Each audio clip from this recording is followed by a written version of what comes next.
So welcome back to the More Life podcast. Today it's just me, right? Just me and Gio again.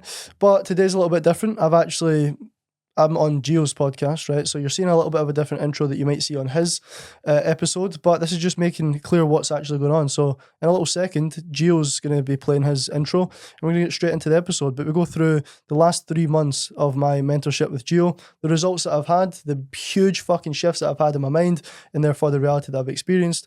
So get ready, soak it in, and enjoy the episode. So we've got you in the hot seat, Cal.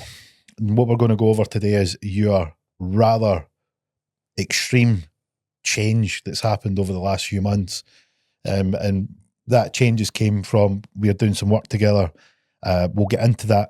But before we get into that, let's explore what happened before that. Like, what was going on with you? How were things going? And what made you think, hey, look, I'm wanting to get a mentor? Probably just the one phrase would just be an endless roundabout. I was just completely around in circles, 100 ideas, not executing on one of them, and that was creating a lot of brain fog, a lot of overwhelm, procrastination. The scenario I was in was like the results were the same, and I was then expecting the same results, not thinking anything would really get better. I didn't realise that until we obviously started working together, because as soon as you started to question me in ways that hadn't been questioned before, I realised what the fuck I was doing. Like, it was scarcity mindset, I was procrastinating, I wasn't executing on one thing, like you said. Like, what did you recognise before? Like, so you were saying that you were on the merry-go-round. Like, what did one day you just go, oh, I've got an epiphany, I need to change my game, or was it something that happened over time?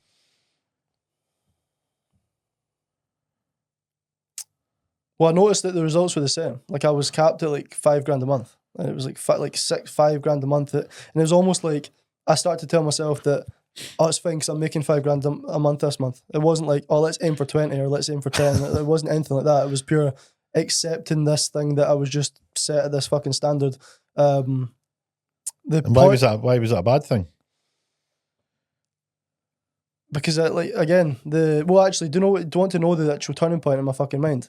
It was when I overheard you on a call with Jack, and Jack said one thing about a female therapist, and you were like, have you even considered the time that's going to take up with it, blah, blah, blah. And Jack started to think deeper into it, and he was like, that idea I had was fucking dog shit. It doesn't make any sense. Yeah. And therefore, I started to question myself, and I'm thinking, how many things like that am I thinking about or putting out there in my mind, or saying ideas, and they probably don't really make any real sense, like to a deep level. Like, I'm probably saying things that aren't as well thought out as I think they are.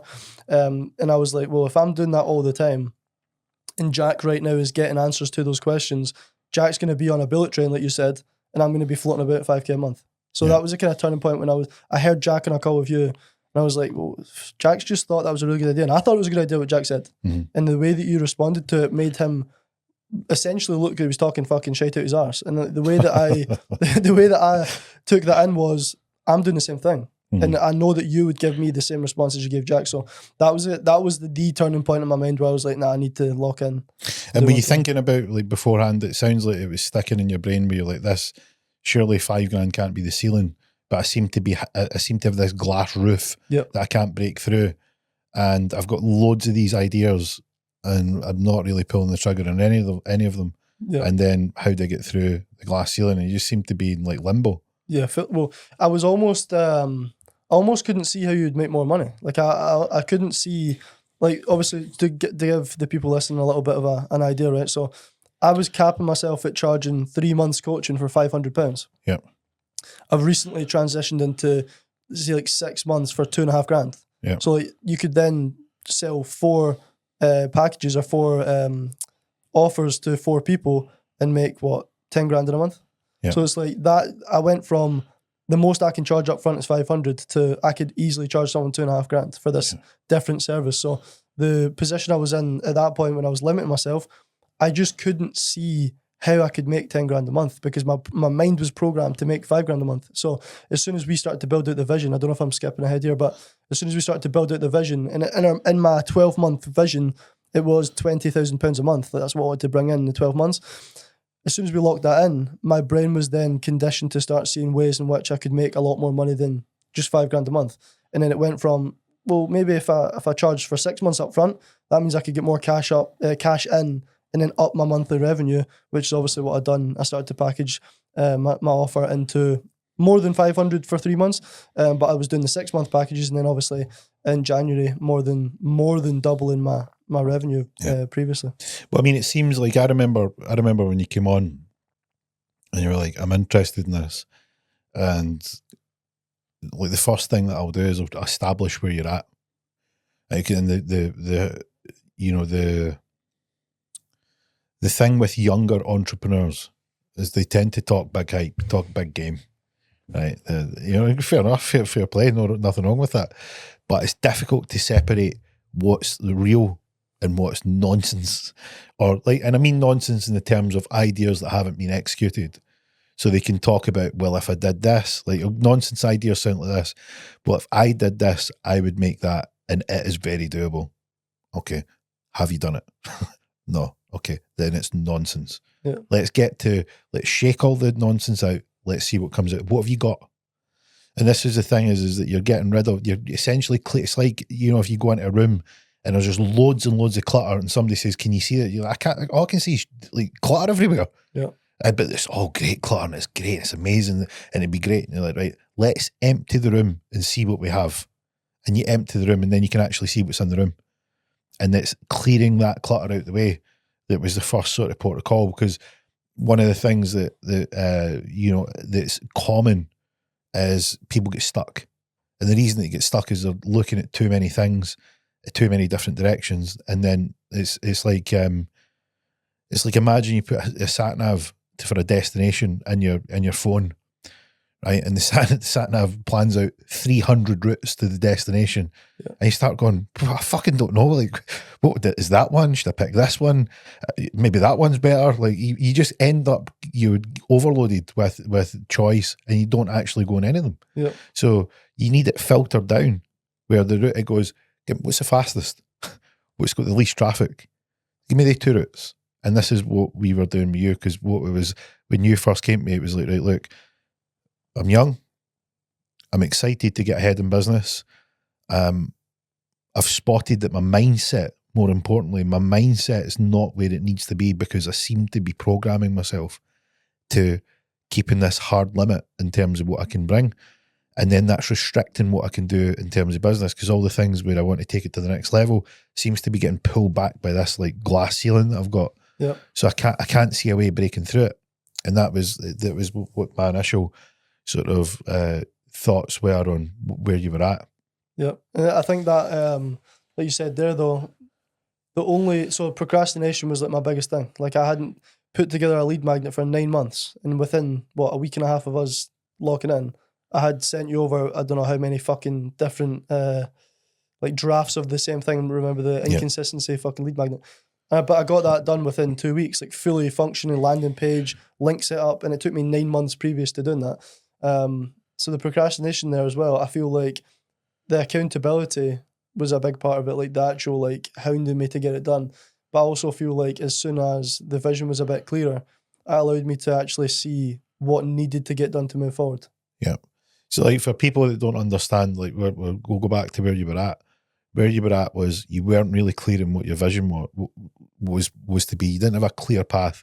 You had loads of ideas of what you'd have liked it to be, but none of them could form into a vision because you didn't have a place to aim at. No. So you just had this loads and loads. It's like, I'm stuck in idea land. Not actually going anywhere, but I've just got them. I can conceptualize loads of stuff, but I'm executing on nearly none of them. And I've got this glass ceiling of $5,000, and I think I should be doing better, and I don't know why I'm not. And I was stuck. Like, what was it like feeling like that? I feel, it's actually it's generally hard to go back into that headspace because of how much I've shifted in the last like 3 months, but that's a good sign. It's really good, but I can't actually, like, to really think like deeply about it. Not to throw any shade or anything, right? But I was obviously in like a coaches like mentorship group, and it was kind of like a lot of the ceilings were set because of the other coaches, like because of the comparison to other people that were like maybe doing really well or not really well, or like there's kind of middle ground of 5K, and there was always these kind of brackets of like 3 to 5K, and then it's like 7+. Now I genuinely was programmed from that to think if you're making $5,000, that's where you fall into. But if you're making $7,000 or plus, then you go into this bracket. And I was almost like, actually, it was a big part of it. I never even said that out loud, but I actually not as you asked me that question there. I always set that like $5,000 as like that's where I'm at right now. Yeah. So as I was doing that, I was identifying as someone that made $5,000.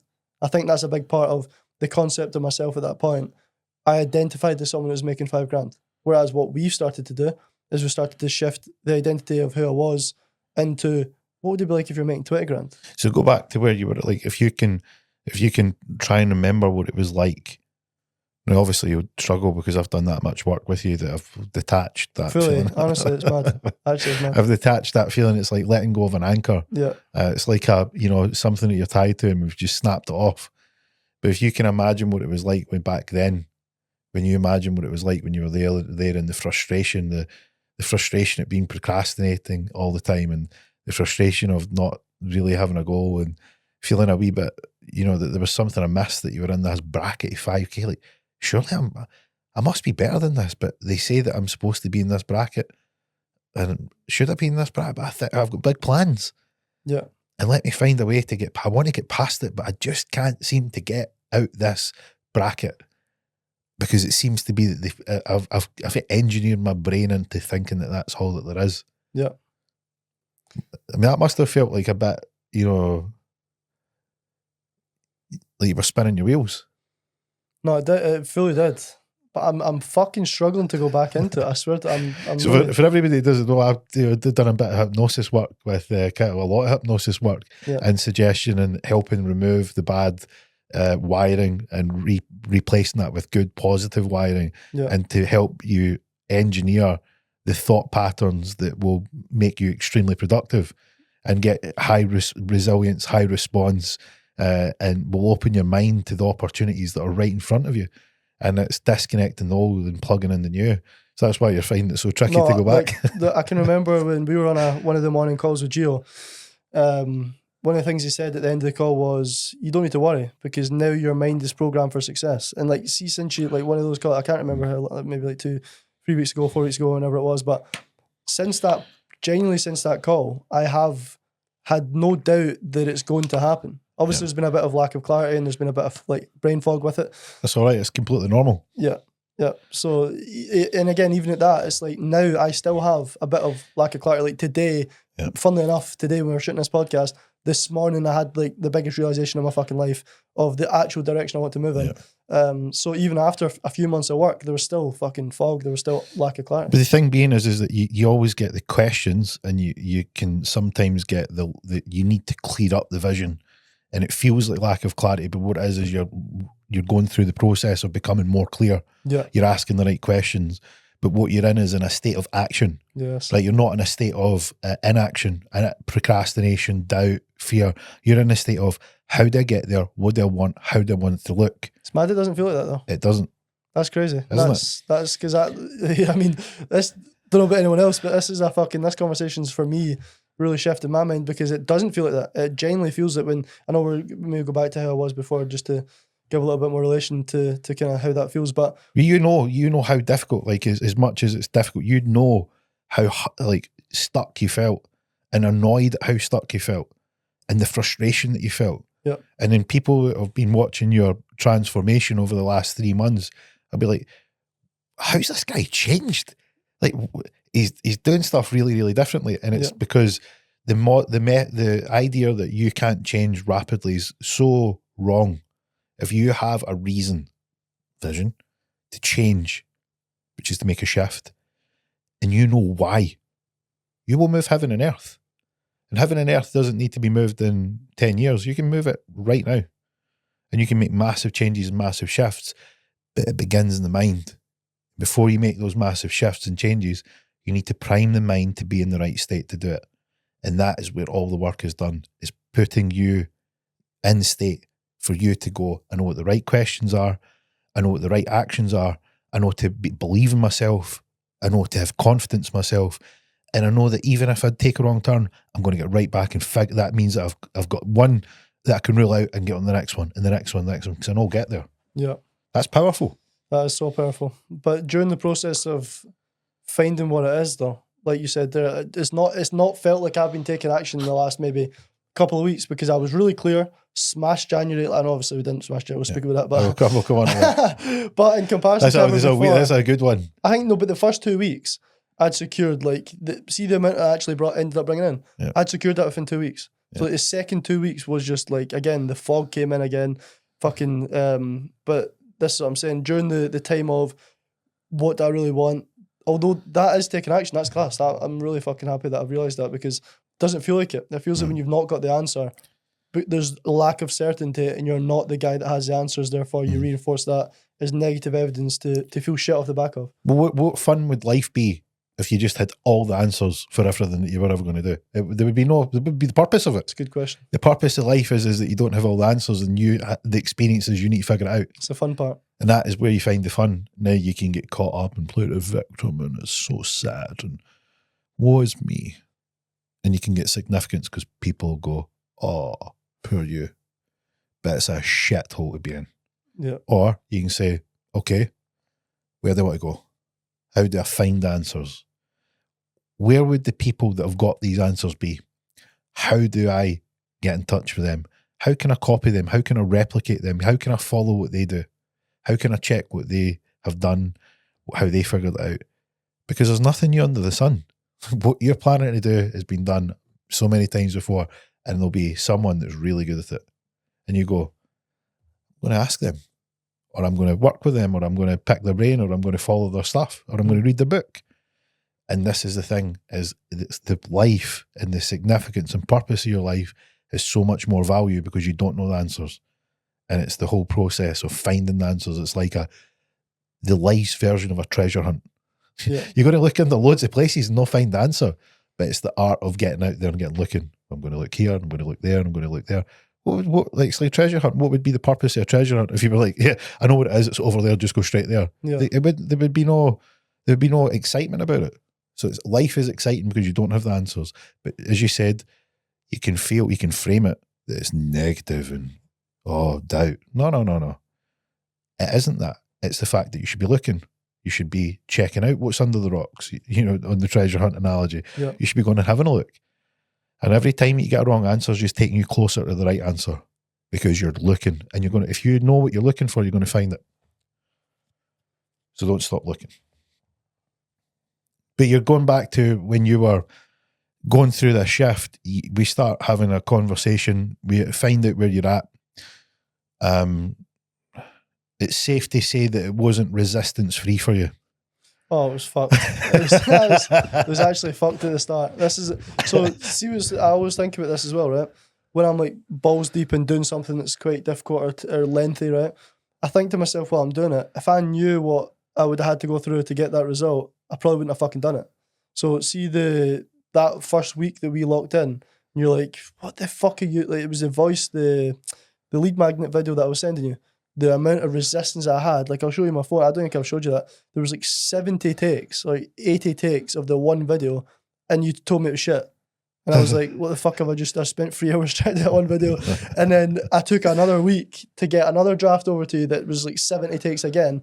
You're like, still fucking shit. What the fuck are you doing? And then I done it, the last time I done it like 1 or 2 times and I got it, nailed it. But the amount of resistance was crazy. And I like every single night, and people will relate to this so much, you're going to do it and you know what you need to do, but you convince yourself that you're not going to do it. Right. So for me, it could be like, it generally could be waste time and do something else that seems productive, like a smaller task that doesn't really necessarily give you anything back. Or it could generally just like being transparent, go and smoke a joint because you've had a busy day and you can chill out and relax or whatever that is. But you find yourself, and because of how accountable you were keeping me, I have a lot of respect for Gio. I knew I was doing it to myself. So therefore, I still sent you the video. But it took me 3 hours and 70 takes, but I still got it done. But and it was interesting from my side because we discussed this. And the great thing that you've got is you'll ask the right questions. Where initially there was a lot of resistance was, I would say, you're right, Kyle, here is what you need to do. This thing should look like this. So it should have this part, and this part. Mm-hmm. Okay, got it. You would take 70 takes and then send me something completely different. I'm like, what the fuck is this you've sent? Yeah. Right. I've said it's this part, and this part. Go and do it again. And then you would go, and I'm like, how are you getting this wrong? Like, how is it possible that you get this wrong? And then it got to the point where I says, right, here is what this would sound like. And I gave you an example, and I'm like, do not fucking send me anything else that isn't like this. And you're like, okay, 2 takes. I'm like, what the fuck was all that about? Aye. What was it about? You were just like, nah, well, I was wanting it to be just perfect. There was this whole obsession with it needing to be right and delivering value and all. I'm like, it's a lead magnet. You're fucking like, you don't need to be delivering massive value and it to be lengthy and for people to, see you as an authority in the space. It is, right? Do you know their problem? Yes, you do. You've experienced the problem. You know how they feel. You know what it's like. It's terrible when you feel stuck. It's like that, just like you're saying, it's like you're procrastinating and you're frustrated with yourself and you think, why am I not doing this? That would be a problem. And then you say, isn't it terrible when you sit there and you're driving and you think, why have I not done that yet? And then you see other people doing it and you know that you can do as good a job or better a job. And you get even more annoyed that you've not done it. And then you go, I need to fix this. And then one day you solve it. And you go, what was all that about? It's always a simple solution as well. And it's like you say to people, look, are you like this? Yes. Well, do you want to fix it? I would love to fix it. Right. Stop your nonsense. Let's get it done. Yeah. And that's what was going on, is you were trying to make something more complicated than what it was. And you felt that it needed to be more than it needed to be. Yeah. And that was what was in the way. I'm like, just go and make this. Go and make this simple bit. Couldn't do it. Yeah. And then when you done it, it was like, you were bewildered. You're like, that's it done. And I'm like, yeah, that's it. Yeah. That's how to do it. Go and stick that on. You're like, that kind of epiphany moment where you're like, that penny's dropped. Why was I doing all this sort of beating around the bush and, making it, blowing it out of proportion? So, when you get somebody that has a wee tiny problem and then they have this whole theatrical response where they're blowing it way out of proportion. And you think, man, what? Why are you blowing this out of proportion? Well, it was similar to that in that you felt that it had to be more and bigger and larger than what this thing required. And then you thinking it needed to be that, and then me saying it had to be smaller, you were like, oh, surely it can't be like that. Yeah. And you were stuck between two places. And when you eventually done one, it became all clear and you were like, oh yeah, I get it. And this is the thing, like if you think of in days gone by, when people learn things, like, and if you take, like, the journey of life is about you not knowing the answers and you go and find answers and you have this experience where you figure out things through life. People used to have craftsmen and they would learn a craft and then the apprentice would come in and he would then train under, the watchful eye of a master craftsman, and they would learn the skills and the art and all the secrets. Yeah. But he would go between the master and the apprentice until the apprentice is coming up and leading up to the point where he has made it, he has initiated, he is now one of the masters. He's now the torch has been passed. He is now the considered the master. Guess what happens next? The next upcoming generation, he shows them, and that's the process of it. And that would happen if you were getting a trade, like, if you're being a joiner or an electrician or a brickie or a plumber, you would go and work with someone who is really, really, really good at it and has done it for years. And then you would come in, wet behind the ears, and then you would, surely, something that's simple to them, you think it's the end of the world. They show you it's actually easy, and then you go, right, okay, it's not as big as I thought. Yeah, it's just like that. And you go, okay. And then you do that enough times, you pick up all these skills, now you can deploy them. And that's what life's like. And we can do it in many ways. We can work with someone, we can do it in books, we can listen to podcasts, you can do many, many, many different ways that you can absorb the knowledge. Yep. And you've just got to be in that environment where we can do it. And there's no better environment than working one-to-one with someone, because you're working one-to-one with people now. Yep. And that shift is shown that you've seen the power of working one-to-one with someone where, like, I'm being extremely hard on you. Not for the sake of, like, being a hard taskmaster or, a prick. Being a prick. I'm being hard on you because, like, you have this, you want it to be easy and you want to be given leeway and you want to be allowed, like, some slack to be cut, and you want me to understand it from your point of view. And I'm like, no, Like if you want to be a stone cold killer in the world of business, there's no treat me softly. Like, please be nice. No, there's sharks out there. They're going to rip your face off. Yeah. Like they're going to tear the face off you. Yeah. So you need to be hardcore. Yeah. And it's you need to be hardcore in terms of who you're dealing with. You need to be hardcore in terms of your approach. You need to be hardcore in terms of your mentality. You need to be hardcore in terms of how you physically look after yourself. You need to be hardcore in terms of your resilience. So building this strong sense of discipline. And discipline is different from motivation, because motivation fleets. It's when you feel good, it's easy to feel motivated. Yeah. But the difference with discipline is that discipline means it doesn't matter how you feel, you're going to do it. So even if you feel terrible, you're still going to get it done. That's discipline. And discipline is done or achieved by constantly not giving yourself the leeway, constantly not giving yourself the slack, constantly checking, like, no, get it done. No, you're not getting any leeway. No, you're not getting cut any slack. You get it done. Yeah. Right. And it's that constant shutting the door in your face where you end up becoming more resilient, tougher. You don't slack. And that then shapes a better and more improved version of you. And sometimes you need that one-to-one interaction. Well, the one-to-one work that I've been doing with clients recently, like the reason why I've fucking started to kind of change the offer and change the pricing. Obviously, it's costing more money for people to work really one-to-one with me now. But the process that you've taken me through, I'm overwhelmed. I'm in this like complex labyrinth, this maze that I feel like there's no solutions to it. There's always a simple solution to that problem that I'm facing. And every time I work with a client now one-to-one, they come to me with this problem. So a boy came to me the other day and he wants to go like online, or he wants to have more freedom, right? But he feels like he's stuck in this one-to-one coaching role.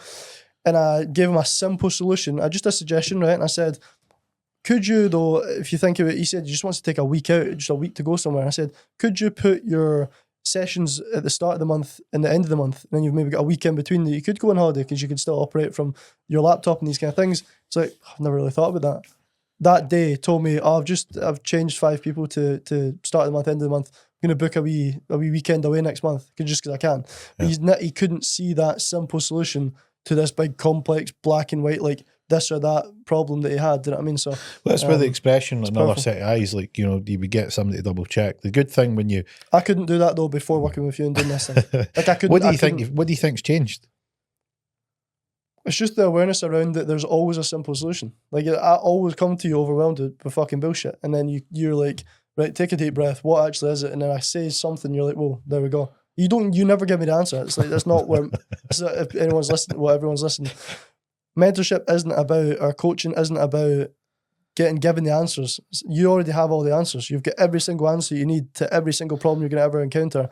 But you never find those answers unless you're asked the right questions, and that's where the power comes in. Well, it's like that whole thing. I'm asking you questions until the only thing that you've got left is the answer. And answer. I want you to see it. Yeah. I want you to go, oh, it's that. I'm like, yeah. Yeah. I could have told you 5 questions ago, but it isn't as powerful as you going, oh, it's this. Yeah. And I'm like, yeah. You just nod as well. You don't even say yeah. It's good. That is a really good, and that's what I'm saying with the process that I now take clients through like that. I always questioned them. I always got down to a deeper level of understanding and allowing them to find it, right? But because I actually came to you thinking, Gio's going to give me all the answers, and I was actually quite surprised when you didn't give me answers, you just allowed me to find them. Yeah. I then really understood the power of mentorship and coaching and how it actually works and how you actually benefit from having one. The mentor doesn't give you the answers; they allow you to find the answers. Yeah, they're going to steer you for you to find the answers. Yeah. It's like they're going to put you on the field, right? And they're going to say, check up here, and you're going to move into the space. You're going to do all the moves, because the idea is that if I give you the answers, then I'm taking the work off you. By you doing the work, you're recognizing why you know what the answer is. Yep. Now you can find that answer all the time. And it's that continual process of you seeking the answer, being helped to find the answer, you find the answer, and then it happens again and again and again and again. Guess what you build? You build the muscle of figuring out what it is you need. Yeah. And this is the art of it. Because if you just do that, it's like if you, like like an easy example would be, right, I'm a mentor, you're the mentee, you want me to give you all the answers, I'm going to do all the work. That's like me saying, listen, me and you're going to train in the gym, right? You want me to lift all your weights, and like you expect that you're going to get the result. Yeah. Like, who's going to get the result here, me or you? Like, it's going to be me because you're not doing any of the work. Yeah. It's the same thing, but in a different environment. But the principle's the same, is that it's important that I get you to do the work so you get the results. And those results are shifting your mind, finding the answer, seeking, allowing you to believe, hey, I can find the answer here. And what you're doing is you're using a sounding board. You're like, I'm looking for something. And you'll come to me and you'll be like, oh, you know, you're blowing it out of proportion to some degree, sometimes not too much, sometimes ridiculously so. Yeah. And I'm like, right, look, let's take away the overwhelm and see what's going on. And then you end up finding the answer. Yeah. There's times that I've genuinely been like, genuinely stressed. And like, you've just like allowed me to be stressed. But like, you had to. Like, you couldn't have been like, give me the answer like straight away to fix the stress. It's like, I do need to go through that. Well, maybe you didn't maybe sense that I was stressed, but like, you can probably tell that Kyle's flapping right now. Like, he's got no answers. He's fucking doesn't know what he's doing. He's waking up at a fucking visualization call and tell me that he can see himself with a team of coaches, but he can't really. So it's like, you've seen all that happening, but where you would have maybe went wrong is if you were to try and save me in that sense, because you can't. Like, it needs to be me finding that for myself. Yeah. Which is being a good mentor is like seeing you out in the water and you're starting to panic. And I'm like, right, Kyle, kick your legs. And you're like, what? Just save me. And I'm like, kick your legs. You start kicking your legs, but move your arms. Right? You start to move. Now you go, I don't need panic. I'm like, yeah, keep going. Keep going. And you go, fucking hell, this is great. I can swim. Like, yeah, that's what it's like. Literally, that's what it's like. And that's the perfect analogy of us going, right, look, you don't need panic. You can do something here. What do you need to do? And then it's like going out in the environment. Do you remember it was similar like the water? What do you think you do here? And you're like, I kick my legs, don't I? I'm like, yes. And every time you do, you build the muscle, you build the response, you build the pattern. Yeah. And that's what makes you, that's why you've had such a rapid change so quickly. Yeah. How have you found so another thing that we're doing with the mentorship is we're doing the visualization, which is the part of the VDS. So for everyone that doesn't know what the VDS, and they should do by now, but for those that don't, the new listeners, how would you describe it? How would I describe the VDS or the visualization? VDS. VDS. Well, how I describe it to clients, because I generally take that, I've stole it and I'm doing it. Totally plagiarised it. Fully plagiarised it. Pretty sure I said to you fucking thief. But there's no better way to do it though. And I generally think that there's a framework that you've came together with after like 2 decades of being in this fucking game, like really seriously. Not like 17 maybe you started to read books, but since you've been 20, you've been in the fucking game and this shit.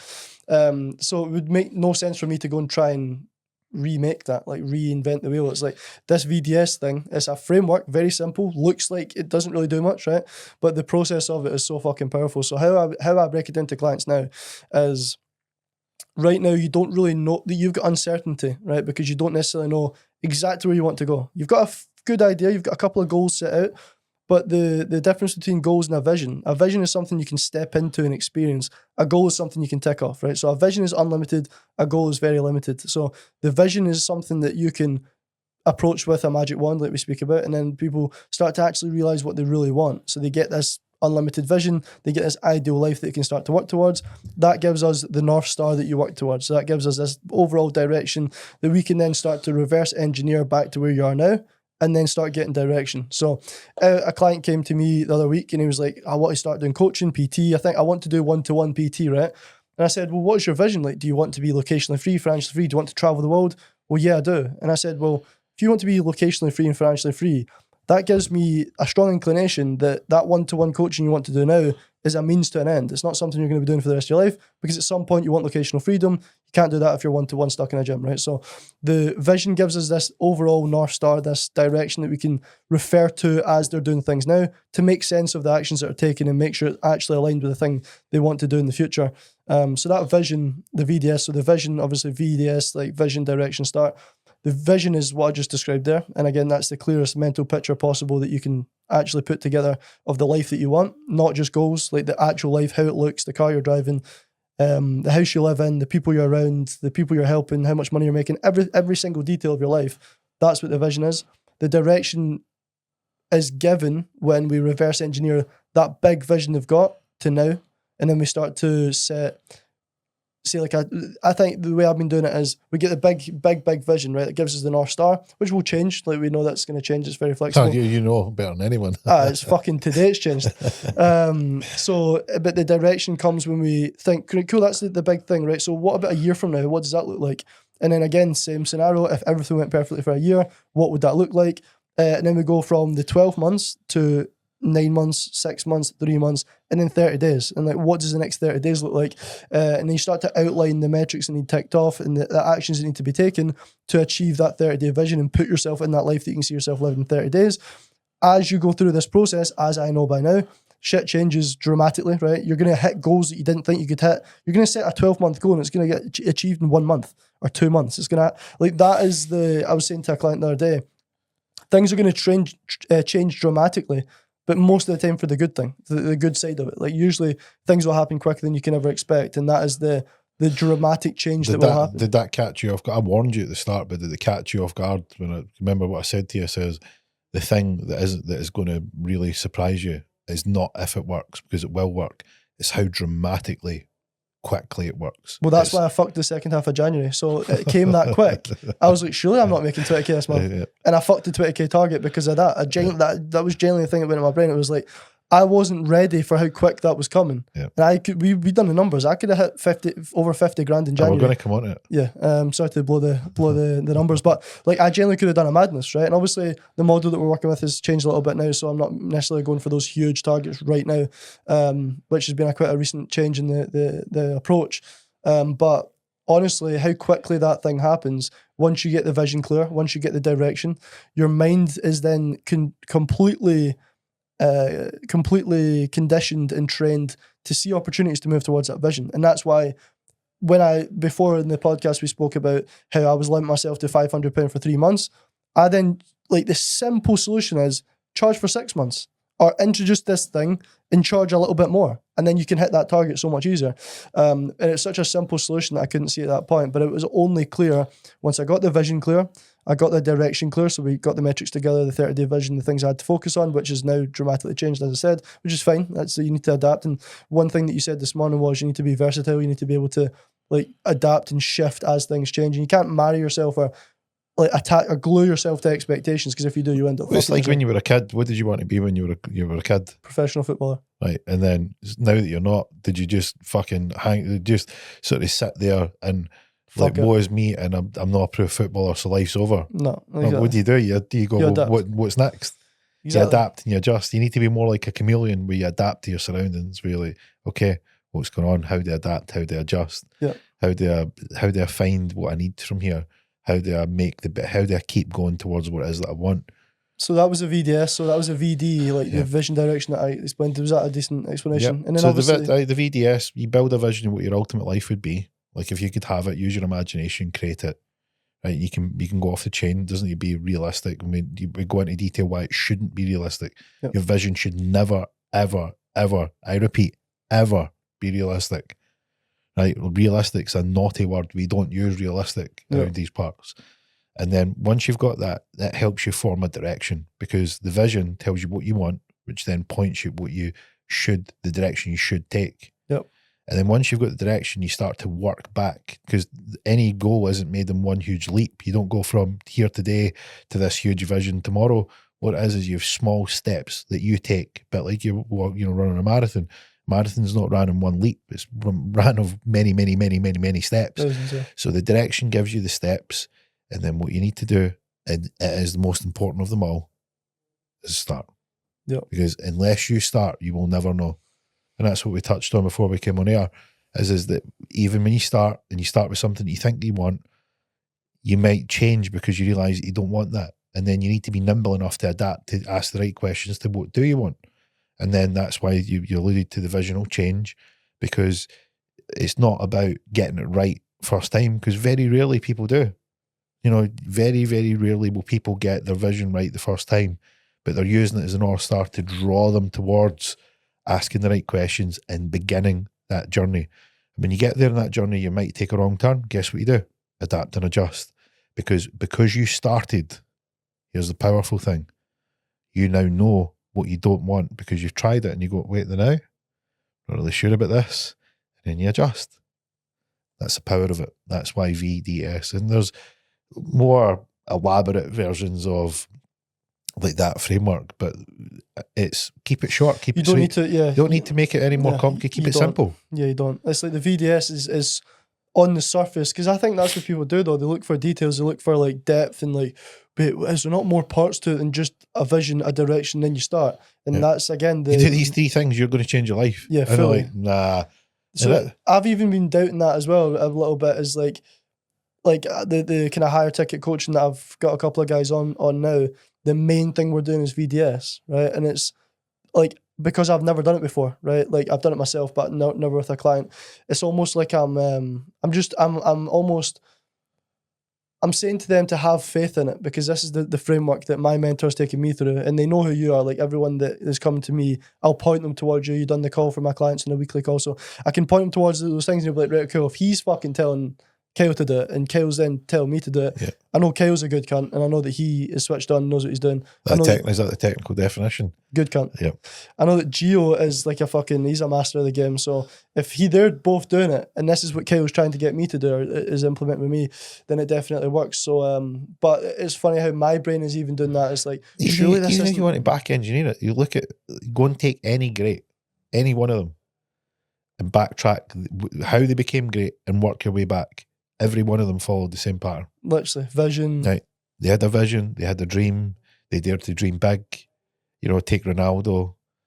Nobody played more than him. He was in the streets, his mum working, endless jobs, taking him to coaching, taking him to games, taking him to training, train harder, get fitter, get stronger. He had this dream, a vision. So he had the direction led him to train, push harder, go longer, build the resistance, no negotiations on taking the day off or, hedonistic. No, I've got a dream. And then what? He started game after game, training after training, ball after ball, pass after pass. It's all little steps. Yep. And then people go, he's just a natural talent. No, he had talent, he had to nurture, and he nurtured it and nurtured it and nurtured it and nurtured it. See, when nobody knew him, nobody cared. See, when he was out in the pitch alone, nobody cared. See, when he was practicing after training, nobody cared. Right, but one day, they cared. Became the goal. But it was thousands and thousands and thousands of hours before it where nobody cared. But he did. And maybe his mum. Yeah, maybe his mum cared. So I was thinking about all the people I've interacted with over the years. Aye. And like this pattern happens with them all. And I was thinking to myself, all the people that are stuck have lacked one or all 3 of them, like 1, 2, or 3. They've not started. They don't have a vision. They have no direction. You don't have a vision, you don't have a direction. Then how can you start? All the great people I've spoke to have always had a vision, which then dictates the direction, and they can't wait to start. See, when you ask them about vision, they'll tell you in detail. Their eyes will light up. They'll become animated, and they'll be like, yeah, and it's like this, and it's like this, and it's like this. And you go, oh, you're making it. You're definitely making it. You're 100%. It's impossible. But it's like what we do in the visualization calls, which is sort of deep trance hypnosis, where we're wiring the neural connections in your brain, like really going into the neural pathway part of how we operate.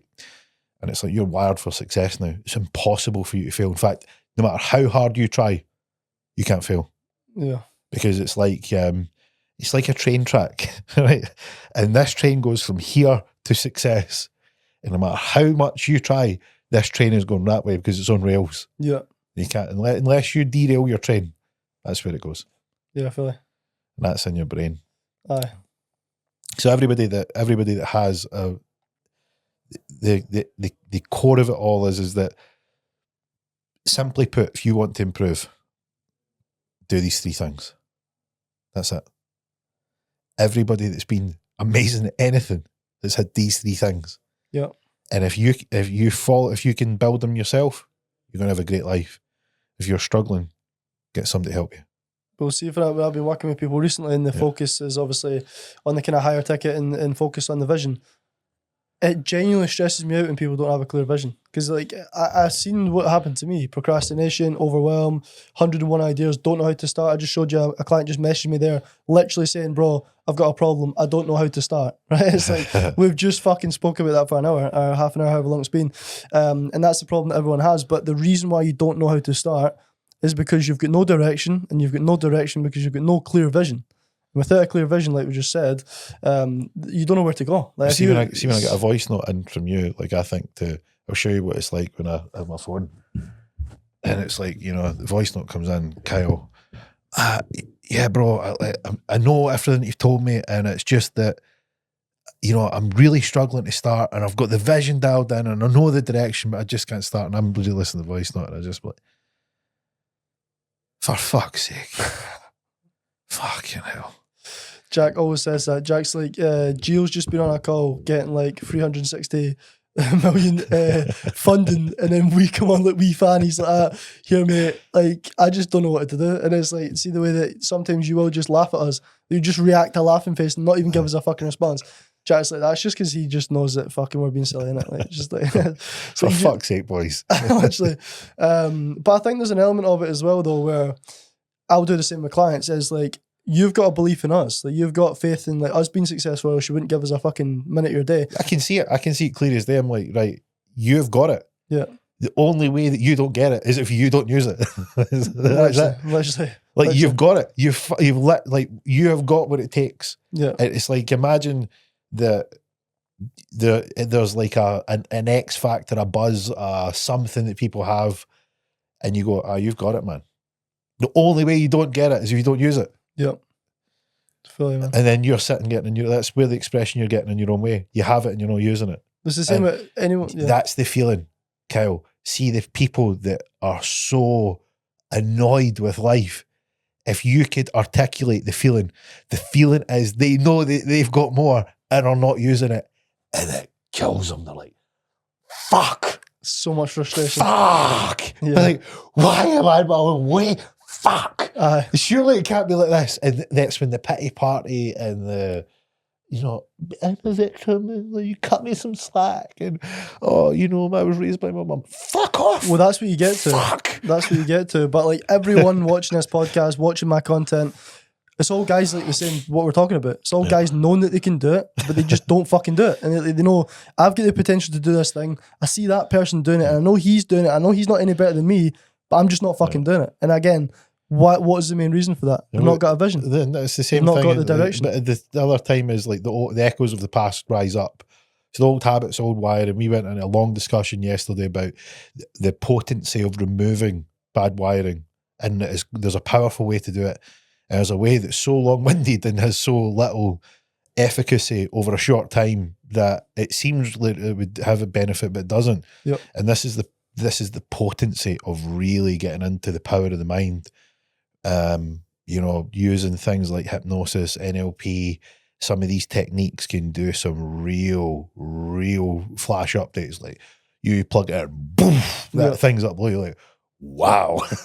It's that massive shift rapidly that can startle people because will it work? You go, well, try and remember what it was like before. Like you try and remember what you were like. I don't remember it. No, I actually can't.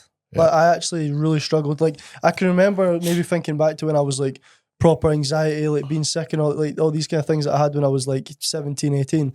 But I'm really finding it hard to think back to 3 months ago, how it felt to not really know where the fuck you're going. Do you know why that is? Just because you've completely rewired it. It's like I've actually had the shift from the identity shift, but also the shift in my paradigm that I don't have the same beliefs as I had before. You had triggers that set off these emotions. I disconnected your triggers so that they wouldn't fire those emotions and then replaced those triggers for you to find a positive result. Now that's why you go, no matter how much you give me that trigger, I can't fire it. It's like it's unplugged. And you go, you know, it's like you have your car keys. You know the car keys are in there somewhere. Can you find them? You hunt everywhere. You're like, I don't know where they are.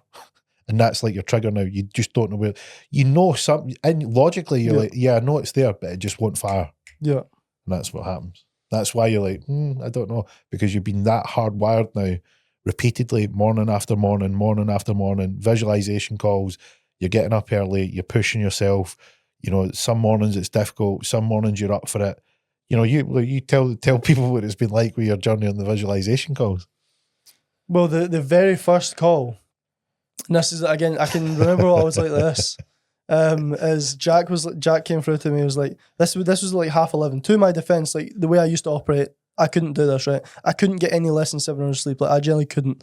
Like it was a non-negotiable. I couldn't, right? And I'd love to say that I'm like that now, but I've been absolutely fucked into a different place where if I don't get up at that time, I'm getting fined £200. I don't want to get fined that, and I'm committed to it now. I mean, I could easily just say fuck the calls, I don't want to do them, but I've made the decision that I'm obviously committed, and I think it's definitely something that I couldn't used to do. So when we done the first call, Jack was like, "Oh, we'll get a call with you in the morning." To my defense, I didn't even know what the call was, right? I didn't even know what the fuck we were going to do. But I was like, "Nah, I'm not getting any less than 7 hours sleep. Fuck that." I just slept in. And you were like, "Well, if you want to start doing these calls now, then you're paying double, right?" And then obviously I had to pay the double.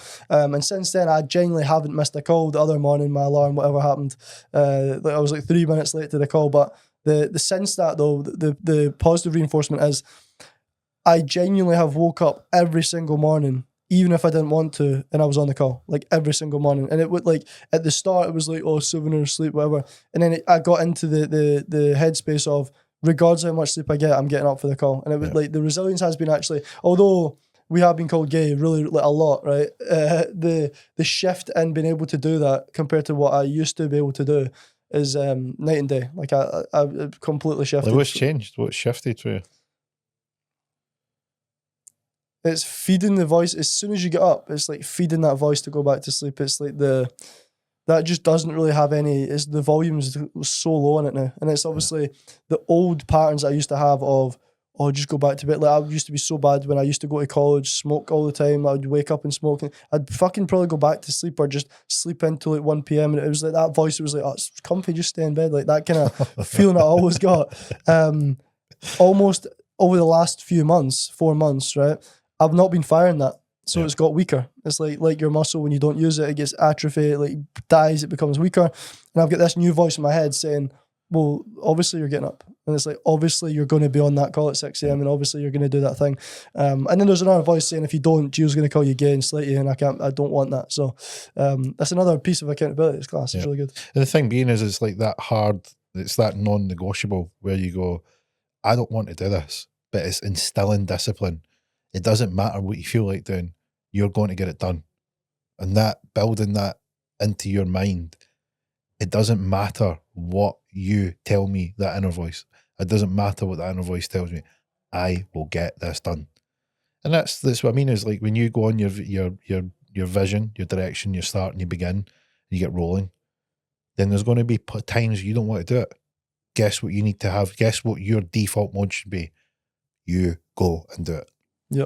No matter how tired, how unmotivated, how comfortable you want to get. No, get it done. Get it done. Earn your reward. You'll feel amazing after it. Yeah, that's something that's really shifted as well. So it's funny because coming up to this call, this podcast that we're doing right now. For the last few weeks, I've been genuinely, say a few weeks, maybe 2 weeks, right? But like since the fog happened again, like I felt really good. I was like, oh, I'm building a team of coaches, feel amazing, right? 20K a month. And then I went into a place of like, do I even want that? Like really foggy headspace. And I've been thinking, fuck it, I'm just going to book a holiday. I don't care what Gio says, I'm just going to book a fucking holiday. And that's genuinely my voice in my head, right? Also, I'm not FedEx, not booked a holiday yet. But there's a voice in my head that's like, but I want to reinforce to anyone listening, right?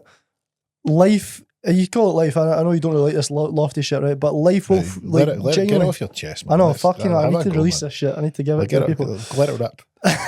But as soon as you're on the brink of really shifting and seeing big results in your life is going to throw you resistance, like wherever it comes from, whether it is like as an event that happens or if it's like a thought in your head, whatever it is, but you're going to be thrown resistance in some way, right? So in the last couple of weeks, I've been like, we spoke at the start of this podcast, I've been taking action to find out what I really want, and I've been uncertain about it, and it's been making me feel a little bit more like, fuck this, I want a holiday, fuck this shit, I just want to fuck off somewhere. And it's been giving me that level of resistance, right? I've not fed into that. Like I've not booked a holiday, I've not gave up, I've showed up to the calls. Like last night, Like, if we didn't have that call, I was close to being like, fuck the calls, I'm never doing them again, right? But what changed like, your mind? Hmm? What changed your mind? I just knew that would that decision that I was making was ego based, and I knew that would shape my reality going forward if I was to say that, because I know that I want to do the calls. It's just last couple of weeks my calls have been shit because I've been in bed too late, and I'm basing it off that. But if I go back to the first calls that we had that really shifted my mind, that's amazing. It's so good, and it's like I will get that same effect if I'm in the right state when I'm doing the calls. And it's nothing to do. That's what I said last night to you. It's like it's nothing to do with the calls. It's just the space I was getting into in my mind. It was like I was so close to being like, fuck the calls, I'm just going to do my own thing, which isn't the right thing to do. It's just genuinely fucking not. Like, you can't say that doing that on my own is more valuable than being on a call with you every morning. It's just not. It's not a fucking thing. But even the things like on the calls, you're seeing different experiences for different guys and different paths. And this is a beauty of like why it's great to be around some like a group like that. Yep. Is that you don't need to go through the hardship to spot the wisdom that they gain from going through the hardship, because you're there witnessing it. That's a good way to look at like, it as well. The boys are there and they're like, I've tried this, I did this, you know, my supplier let me down. And it's like, it's all these, right, if this, then do this. And you're picking up the wisdom, it's soaking into your mind, and something's going to come up. Something's going to come up. You've not experienced it, but you've watched someone experience it, and you go, I fucking know what to do here. I know exactly, I've seen this. And to finish the point there about the resistance I've been feeling, yeah, I could have given into that. I could have said, fuck the call. I could have booked a holiday. Like, I've genuinely, like, yesterday sitting in David Lloyd's doing work, I voiced my head like, just look at holidays to Greece. Like, you could just book it today. Like, I genuinely, but I didn't open the tab. I didn't do it because I knew that it was obviously that side of me doing it, right? But I went through that resistance in the last few weeks. It's not been that good, right? I had a good month in January. Yeah. After January, we reviewed it. We just said it was shite. I've not really felt good since we've done that. Like, I just haven't felt really on the ball again. The calls haven't been good in the morning, and it's just been a lot of resistance. But I know that has happened to test me. I've came through the other side of it. Today I had that realization. But here's the beauty is that you've had the January. We'll come on to January next, and we'll cover that. But January, you had a situation which was great. It was your best ever month. And then we reviewed it, and then we realised how fucking dramatically you had missed target. Yeah. Which was a cool and interesting story. So we'll finish off with that. But like, what's happened is you've had a strong January, best ever result, and then you've had a lull, and then you've been going through the lull and pushing into the resistance to the point where you're going, why am I doing this? And then, boom, just at the point where you think, I could just stop here. You've had ultimate clarity, and it's been in that environment where you're pushing. Life's testing you. It's going, you're going to quit? You're going to back off? Literally. And then you keep going, and you could have backed off, and you were like, you're like, nah, I'm putting it down. Literally. And then the next day, wham, and it comes. No, literally. So this is what I'm saying. It's like, see that realization I've had today, that wouldn't have happened if I gave up. Yeah. Like, it wouldn't have happened if I did. And like, see with what's it called? There's a part of your brain, is it the prefrontal cortex? Is it like the part of your brain that it gets stronger when you do things you don't want to? Yeah. It's like, to be fair, me and Jack, we done like pro youth football and stuff when we were younger. Like the circuit training and all that shit was fucking horrendous. Like the pre-season, I remember one year we were doing it and it was like 23 degrees outside, and you would just run round and you didn't. I was wearing goalkeeping fucking trousers and I was sweating. It was horrible. I just trained to just push through it. And that's the same thing recently. And I know that when I want to give up is when I shouldn't. Yeah. And I genuinely I've built that inside me. But the thing that would really help someone that doesn't have that as built up is the one-to-one accountability and support. It's the mentorship. Do you know what I mean? Like, me and Jack have always been trained to like do things we don't want to. Although we've came to you and you're generally like, you're either gay or retarded, right? And it's like it's like one or the other. You might have Down syndrome, or like that's Down's coming out in you, right? Whatever it is, or gayness. But the part of us that won't give up, and we are quite stubborn and resilient, that is obviously what's allowed me to not give up in the last few weeks. How do you feel about the 90s style accountability? Because that was like, see, going through school in the 90s, that's all you heard. Part of me doesn't like it, but we're not. Me and Jack aren't trained to like it though. Yeah. Me and Jack are trained to be defensive and offensive with that stuff, and that you see that more from Jack than me. Because and do you find yourself building resistance to it? Like how much you didn't like at the start, it's lessening over time, where you're actually finding a bit more of a comedy value. No, I do, but I definitely do. But there's also a part of me that comes in and goes, like, I done really well in January, and the conversation we had made me feel like I didn't. And I was almost like, was that productive? Like, was that a good thing that I get made feel shit for actually hitting a really good target? And like, I understand it. And it was like, well, you've got a lot more to give. You've actually fucked it. Like, in reality, you could give a lot more. And I do take that part of it. But to be honest, there is actually a part of my brain that takes it slightly more negative. And that's maybe something we need to dig into, because I don't want to take it in any kind of negative sense. But I really, the conscious part of me goes, keep calling me a fucking gay, but like, keep calling me that shit. I love it.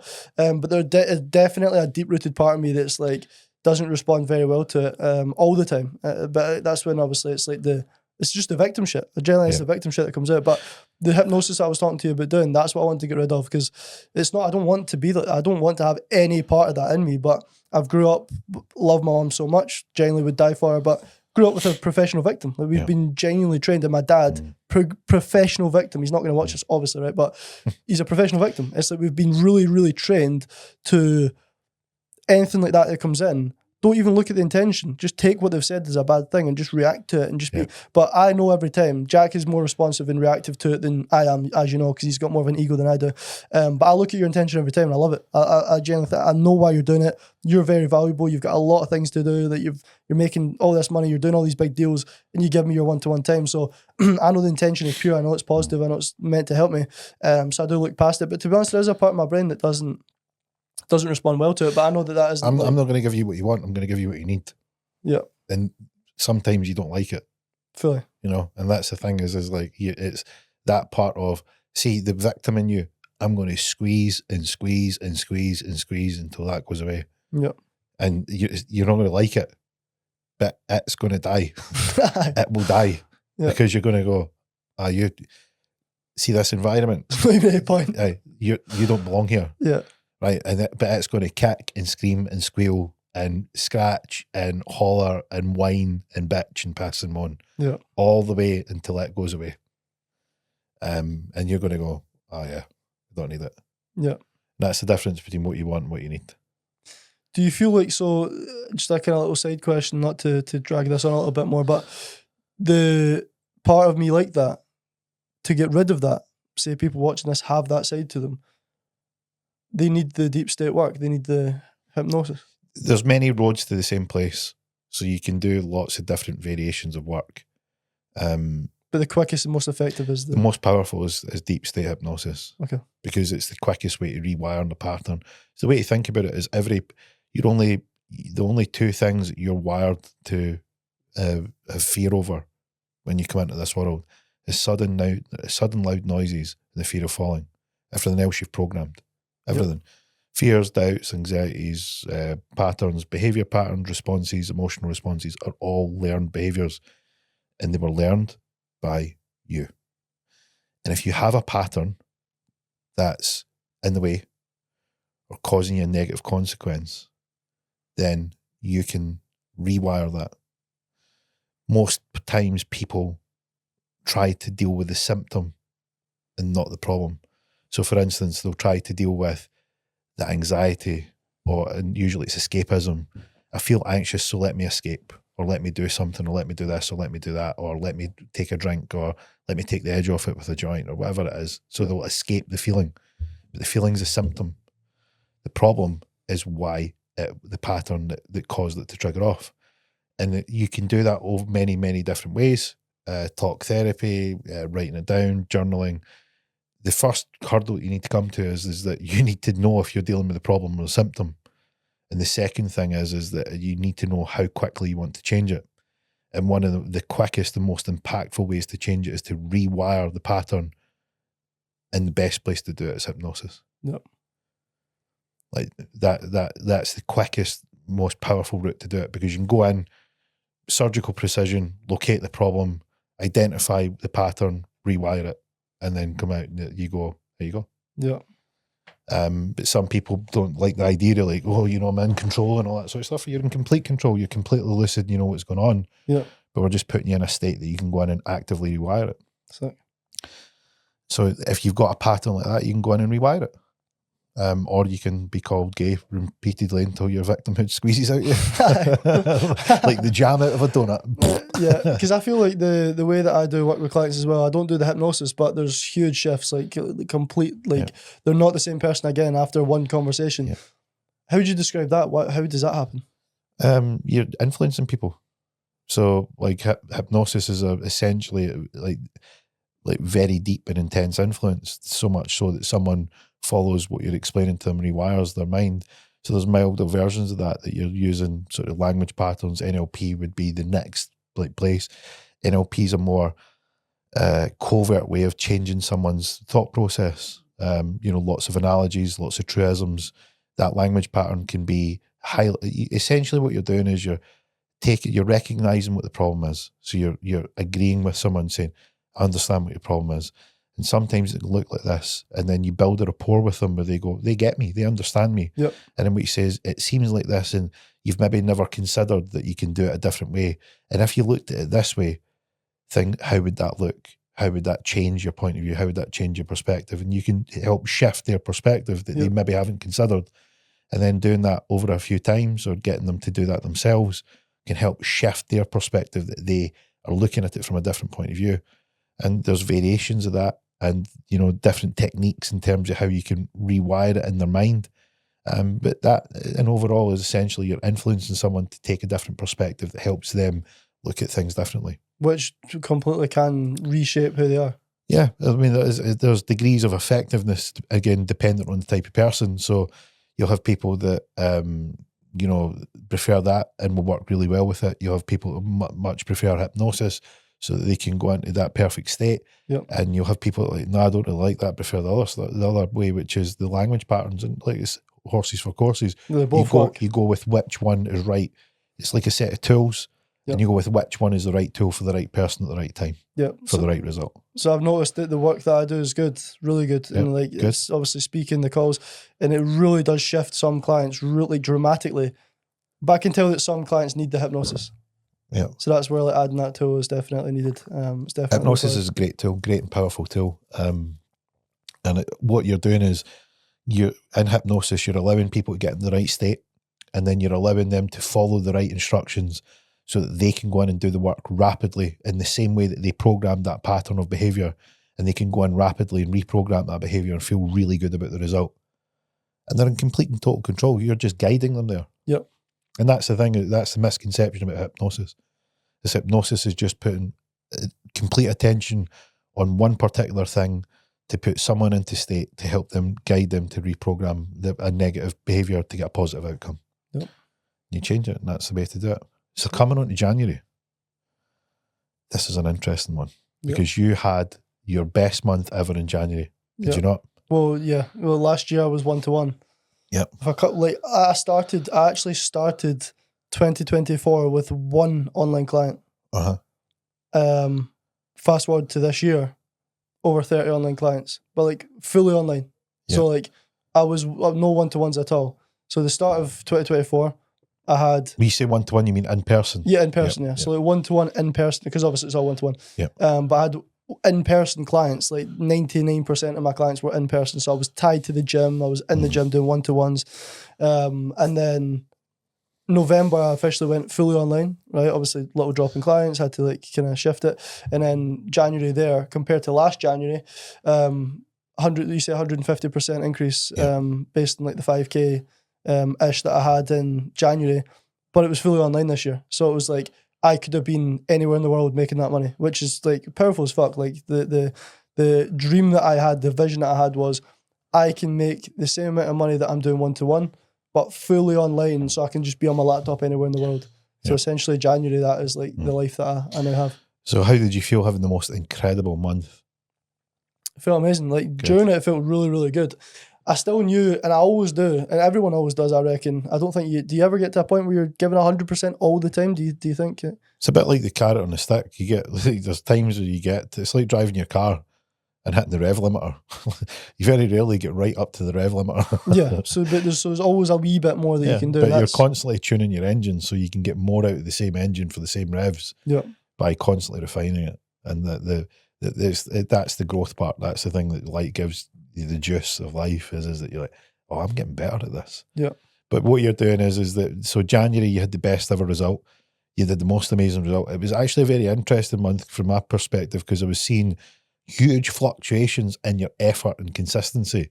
So it was you were either really on it or you were not that on it, but you were really hyped up because you were getting a great result and it was working. And this was like, you'd started the mentoring, then got through the VDS, and this was your first month really getting into it.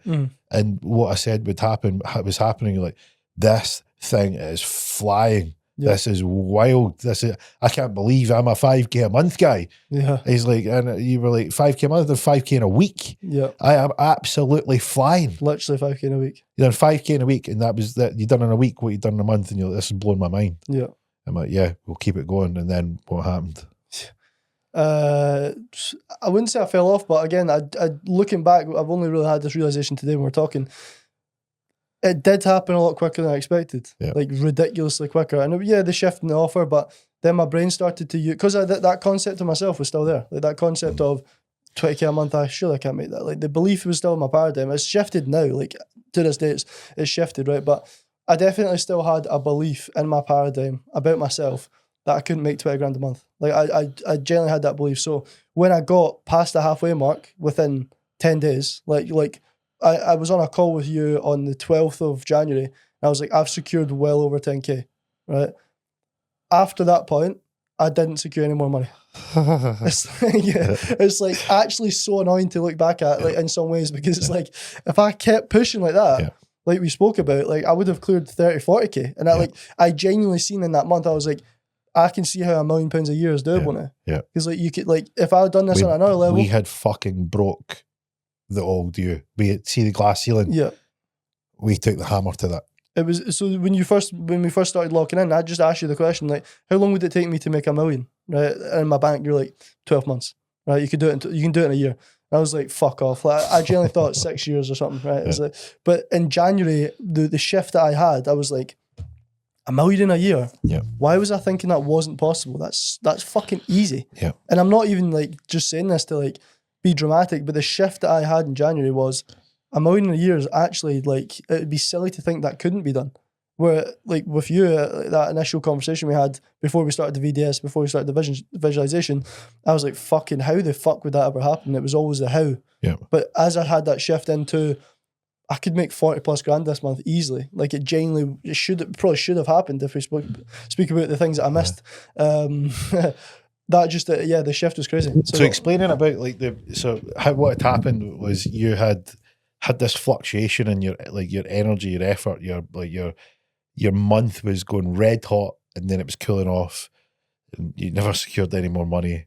And then you were like, yeah, I'm still pushing. And it wasn't really clear if you're pushing. I'm like, what's going on here? Yeah. What's going on? And then the thing with the mentoring is I do a review with you at the end of the month. So bear in mind off the back of this is a weird conundrum because you have had the most explosive month that you've ever had in your life. And then we're reviewing it. And the way that we start the month is we have metrics of what the best month would be, what you're going to do. And then we then measure at the end of the month to see if you hit or failed. So it's either yes or no, succeed or failed. There's no gray area. There's no like, oh, but cut me some slack. Give me that one. No, it is either yes or no. That's cut and dry. Yeah. So we had 17 metrics. How many of them did you hit? Do you remember? It was like 5 or 6. It was 5. 17 and you had hit 5. So you'd failed on 12 metrics. Yeah. So think about that. You had failed. Like people think failing in school is failing like you failed and that's you're done. Right? But it doesn't work like that. You can fail. You did fail. 7 out of 17 metrics, you'd failed 12 of them. Yeah. You still had the best month you'd ever had by 150%. Yeah, mad. Mind blown, right? Absolutely mind blown. But here's the thing is like I came to you and I'm like, do you realise the month that you should have had? And this is not about like that. I can see how, you know, when you're like, oh, you're taking away my sunlight here, my juice for the month. And I'm like, no, here's the month that you should have had.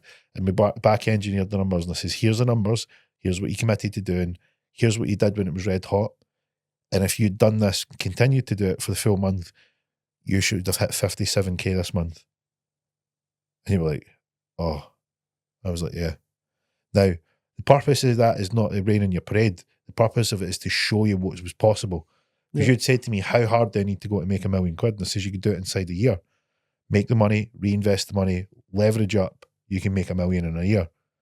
So imagine month one is 57k and then project throughout the remaining months is that accumulation effect, and then you reinvest some of the money, you buy some investments that then takes your income and that takes your portfolio up. You do $1 million a year easy. Oh, it's easy. But you needed to go hard at it. And what you did in January was you went hard at it in bits and eased off. Yeah. And that was what I was wanting to show you. It was illustrated. It's like, right, you've made the best month you've ever had, but look how much more you could have got. Yeah, fully. You know, how did that feel? Again, it's the focus was just on how the fact that I fucked it. To be honest, there's still no real, like, I don't even really feel like I had a good January. Like, although I know I did, it was like still feel like it's. How do you feel that you fucked it if you'd done 150% of your best month ever? No, so that's where I don't, if I focus on that aspect of it. But I think I don't know. I think it's because I know, and this is what I say to clients as well. Like, don't necessarily always focus on what you could do better. Like, genuinely give yourself a bit of credit for where you've came from, because obviously it's a good positive reinforcement. And that is true. I mean, you've had the best month you've ever had. Like you didn't say this to me. You have massively, massively improved. I did say it was you've had the best month ever and failed. Like that, isn't that blowing your mind? And you're like, but how could I fail? Like, we had 17 metrics, you failed 12 of them. Yeah. You failed more than half of your. In fact, 3/4 of your metrics you fucking failed. Like 2/3. Sorry to say, 2/3 of your metrics you fucked. Yeah. And still had the best month you've ever had. That's the power of what you're doing now. Yeah. That's the power of what you're doing. So you get to decide.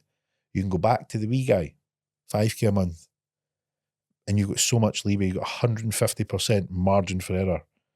Or you can look at where you could have done better, and you can have it if you want it. Who do you want to be? Yeah. And it's that illustrated. It's that, you know, the Kabbalion, we're giving you the hot and the cold, the black and the white, the light and the dark. You know, we're patting you in the back and slapping you in the face. Really. I think it's definitely, it can be healthy to have the focus where it is now, though. It can be healthy, like, to focus on what you could have done. Like, I definitely think that can be healthy. I don't think if you're... I think it's all of it. And this is what it seemed like. It seems like you're putting so much emphasis on that you'd missed. Yeah, 100%. Without really giving yourself the credit that you'd had a massive hit relative to where you've been. Yep. But you also had a massive miss. And I think it's taking them both. So like, it would be a fair way down it would be saying, like, that's a really good result, and it's blown my mind. I get the result. I've shattered the glass ceiling. And in doing so, what I've done is I can take a lot of credit for making that shift, and I've made it really quickly. What I've realised is that if I broke this glass ceiling, I've realised how high the ceiling was and how far away from it actually did in January. Yeah. Now I've got a new target to hit. Now I've got a new goal to reach. Now I've got a new ceiling to break through. What do I need to do to get that? So maybe it's the aspect of that gap now being so much bigger that makes you think, feeling a bit more negative about it. Do you know what I mean? So like, you break the 10k, what's next? 50k. It's like, that's the kind of thing that you look at. It's not even like 15 or 20. It's like, you break 10k, likelihood is you're now on a platform that you could fucking smash 50 and go really, really high with it. So maybe it's an element of that as well. It's like, now I know that I've almost exposed myself that can be done. Yeah. There might be a pussy part of me that's like... Old, you were the biggest fish in the pond, move you out the pond, you're the smallest fish in the pond. Yeah. You went from the, I know, to now, well, I'm really out of my depth here. And that generally shows you, though, like, that you'd always get that. Like, you always get to the point where maybe you make $1 million and then you sit in a room with guys that are making 10 million. Yeah. And then maybe you make 10 million, you're sitting in a room with guys that are making 100 million.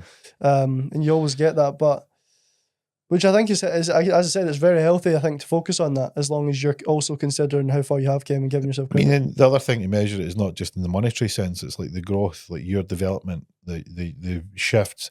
Like, the money is a one way of measuring it, but look at the shifts that you've made. You've killed the procrastination, you've killed the fear, you've killed the doubt, you've killed the anxiety, right? You've started to take action, you've started to move, and you're starting to ask the right questions. You took a few wrong turns, and you're learning, you're developing, you're growing.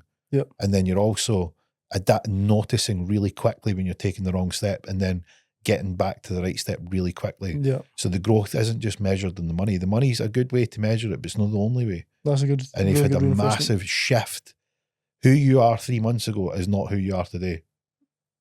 Nah.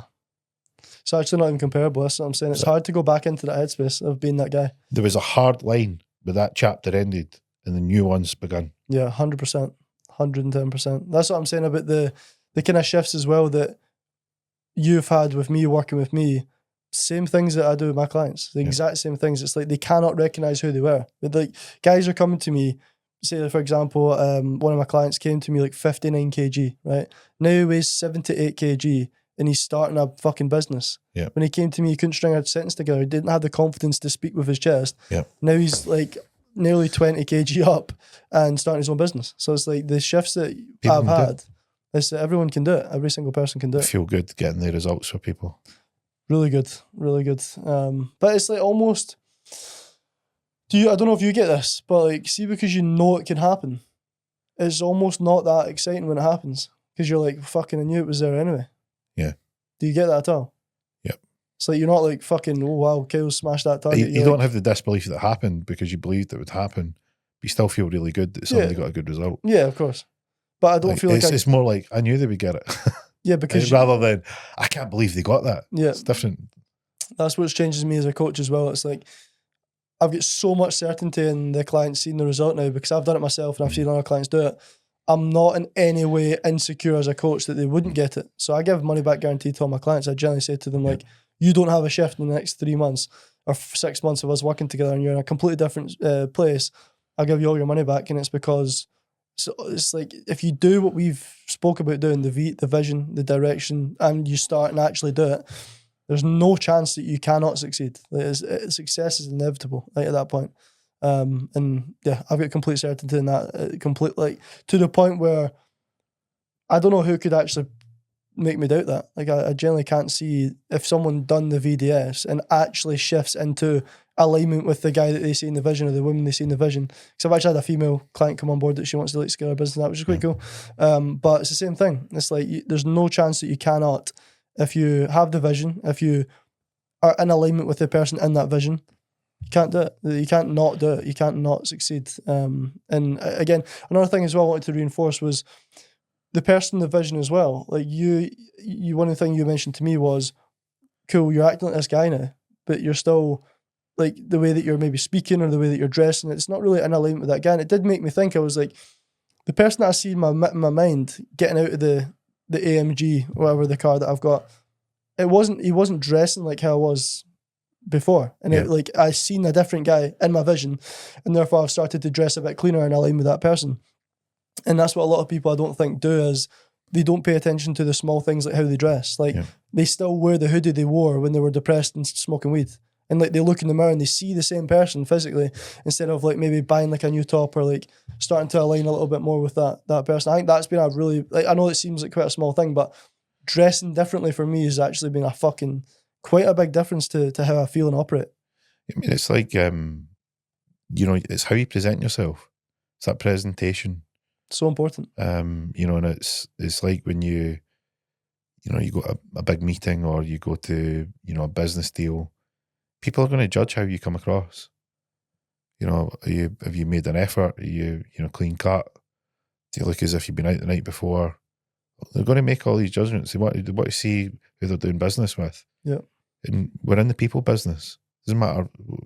People like people that are like themselves, or people they want to aspire to. And you need to be at your best. And it's like those things is, it's a difficult art today, because it's not to say, like we had the conversation on the call, like, do you think you should wear a suit? And I'm like, no, that's not what I'm saying. And it was that whole thing. And it's like, I'm not saying that you should wear a suit. No, you are. I'm like, no, you said that you should wear a suit. And I'm like, no. But just think of how you're coming across. Mm-hmm. And then what did you do? You're like, no, this is who I want to, this is how I see my guy in the vision. Mm-hmm. How I see me in the vision getting out my AMG Mercedes is this guy. And you changed, how do you feel? Oh, I'm in alignment. Exactly. People actually treat you differently as well. So like I was in a petrol station before I came here, and he was like, fucking hell, looking smart, bro. Where are you going? And I was like, this is just me, bro. It's just a dress. Yeah. And he was like, no, it's fucking class, mate. It's class. And he actually asked, oh, have you got Instagram with that? And I just fucking connected with him. But it's funny how people do perceive you completely differently. And it's like, it's only until you change. They say you shouldn't prejudge, but everybody's judging. Everyone's judging. But you're judging, most importantly, you're judging yourself. So it's like the way I judge myself again, wearing a hoodie and compared to wearing like an overshirt and a tight top, it doesn't seem like a big difference. Yeah. But anyone listening to this right now, when you go out for dinner, right, and you put a bit of effort in, you feel clean. Yeah. You feel so much better than waking up in the morning and sticking a hoodie on. You feel so much better. Why would you not just do that all the time? Like that way you can feel all the time. I know that you don't really align with that because I know you like wearing a suit, but it doesn't change how you feel when you necessarily. Well, does it? Like why you feel good in a suit. Like you feel good. You don't because wear, you don't cut about in that. No, I do if I've got something to wear a suit to. I mean, I wouldn't wear a suit in the gym, for instance. But if like I was, I had a really professional kind of podcast I wanted to speak about, I'd wear a suit. Oh, I've seen you actually. I'd wear a suit because it's like if you want to show that you're prepared to make the effort. Got a business meeting, traveling somewhere, something where you want to pay attention to your detail. You want to look the part. I gave you the analogy that imagine that you had a fire in your house and there's a pot in the cooker and there's flames seeping out the top of it. You phone the fire brigade and the fire brigade say, great, we've got an engine around the corner, don't worry, we'll be there in just a jiffy. You hear that whoa, whoa, whoa, and the sirens come round the corner and the engine comes to a stop, blue lights are flashing, they're hitting off the house, people come out and they're like, what's going on? You're like, don't worry, the firemen are going to come here. The door opens and out jumps a guy and he's got a Mcnee on. What's the first thing you think? You don't think, let me show you where the burning pot is. The first thing you think is, are you a fireman? Actually, who are you? Have you stole the truck? Yeah. So, but if the same guy jumped out and he had a fireman's outfit on, you wouldn't hesitate. Yeah. Because you're looking for someone that looks a certain way. Yeah. And it's like just if there's a way that you can match what you're looking to do with the way that you appear, take it. Yeah, 100%. 110%. Big shift. That's been so well done. Been a great result. It's been awesome to go over it with you. It was a roller coaster, loads of resistance, loads of changes, big shit, a massive shift. Like the result in terms of the finances has been great. It's been a massive bump, massive boost. Yeah. But the biggest change has been in who you are, who you see yourself as, and what you think you're capable of. And more importantly, you're learning the tools and the art of how to get the most out of yourself. And it's something you'll keep developing, you'll always work on, because you never stop. You never want to stop growing because it's an exciting, thrilling way to live your life. And as you develop, you're going to develop yourself. You're going to take yourself to new higher levels. And what that will also do is allow you to become better as a coach. And as you become better as a coach, you're going to be taking your clients to higher levels. And that's going to rise as you rise. And the only way that you stop, it's impossible. I've told you you're wired for success now. No matter how hard you try, you can't fail. But the only person that can stop you is you. And you're building the resistance, you're building the discipline, you're building the focus, you're building the vision, you're taking all the right actions. And even now, up until last night, the resistance was as intense as it can be. Yeah. And now there was a time in the past where you'd have made the decision the other way. And now that is a symbol and a sign of who you're becoming, because you're now going the other way. And that same decision principle will affect other decisions, that will affect other decisions, that will affect other decisions, that will have an upward draft. You'll start to spill up the way. Yeah, 100%. So well done. Biggest way to measure if you've changed as a person is if you're in the same environment, but you act differently. Yes. So that's obviously a big thing that I've reinforced as well, is like the way that I'm now acting is not how, like you said, old Cow would have acted in this position. You know what I mean? He would have gave up a long time ago. So 100%, it's really good.